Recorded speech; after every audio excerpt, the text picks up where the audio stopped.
સમાચારમાં આગળ વાત કરીએ તો રાજકોટમાં ઋષિવંશી ગ્રુપ દ્વારા સમૂહ લગ્નનું આયોજન કરવામાં આવ્યું હતું, પરંતુ જાણે લીલા તોરણે પરત ફરવાની હોય તેવો વારો આવ્યો છે।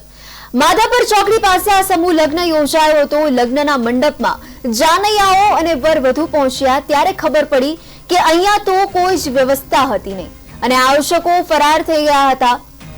લગ્નને લઈને નોંધણી કરાવનારાઓમાં પણ ભારે રોષ જોવા મળ્યો। આયોજકો ના આવતા લગ્ન અટકી પડ્યા હતા, પરંતુ 28 યુગલોના સમૂહ લગ્નનું અહીંયા આયોજન કરવામાં આવ્યું હતું।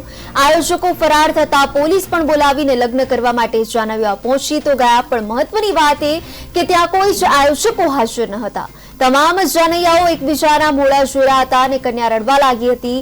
માતા પિતાના પણ આક્ષેપો કે પહેલા 40,000 રૂપિયા ઉઘરાવ્યા અને હવે કોણ લગ્ન કરાવશે તે એક મોટો સવાલ હતો, પરંતુ રાજકોટ પોલીસ દીકરીઓ માટે વિઘ્નહર્તાની દૂત બની।